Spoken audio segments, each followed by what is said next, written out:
BR సర్కార్ ఆఫీసర్లా కాంట్రాక్టర్లా మజాకా రోడ్లెయ్యినరా బాబు అంటే ఎట్లా పోసిండ్రో చూడుండ్రి. వేగాన్ని పెంచడానికి డబుల్ రోడ్లు వేయాలి అని సర్కార్ ఆలోచన చేస్తే కాంట్రాక్టర్లు ఆఫీసర్లు ఇగో గీ తిరుగు ఉపాయం చేసిండ్రు. ఇక ఈ రోడ్డు మీద 50 స్పీడ్ ఏం కర్మ, 100 150 స్పీడ్తో కూడా పోవచ్చు. కాకపోతే కట్లు కొట్టే టాలెంట్ ఉండాలి సుమా. ఓగాల ప్రయాణంలో అలసిపోతే ఈ చెట్ల కిందికి చేరి సేద తీరొచ్చన్నమాట. బీఆర్ ఆఫీసర్లు కాంట్రాక్టర్లు చేసిన ఘనకార్యం ఇగో గింత గొప్పగా ఉన్నది.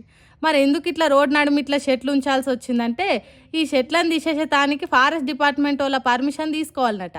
వాళ్ళ కాడికి పోతే ఆ చెట్లను కొట్టేయాల్సి వస్తే 14 హెక్టార్లు అంటే దాదాపు 35 ఎకరాల భూమిని ఫారెస్ట్ డిపార్ట్మెంట్ వాళ్ళకు పరిహారం ఇవ్వాలని చెప్పిండ్రట. అంత భూమిని ఎక్కడ ఇవ్వాలి, ఎట్లు ఇవ్వాలి? రోడ్డు కాంట్రాక్ట్ పట్టితే ఓ 4 రూపాయలు మిగులుతాయని చూస్తే 35 ఎకరాల భూమిని ఎట్లా కొనియాలని గో గీ ఉపాయం చేసిండట కాంట్రాక్టరు. చెట్లకు చిన్న హాని చేయకుండా ఫారెస్ట్ డిపార్ట్మెంట్ వాళ్ళు ఏమనకుండా వాళ్ళు అడిగిన భూమి కొనియకుట ఇంత చక్కదనాల ఉపాయంతో రోడ్డు పోసిండ్రట. బీహార్ రాష్ట్ర రాజధాని పాట్నాకు 50 కిలోమీటర్ల దూరంలోనే ఉన్నదట ఇంత చక్కటి రోడ్డు.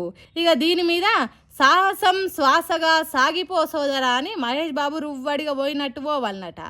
7.5 కిలోమీటర్ల దూరం కొత్తగా వేసుకున్న రోడ్డును 100 కోట్లు ఖర్చు చేసిందట సర్కారు. ఇక ఇప్పుడు ఈ రోడ్డు సోషల్ మీడియాలో 150 స్పీడ్తో తిరుగుతున్నది. టెక్నాలజీయా అనుకుంటా కామెంట్లు పెడుతున్నారట. ఏం తెలుగులరా అయ్యా, ఫారెస్ట్ డిపార్ట్మెంట్ను సముదాయించే జ్ఞానం లేకుంటే ఎట్లా బాబు అనుకుంటా నవ్వుతున్నారట చూసిన వాళ్ళంతా.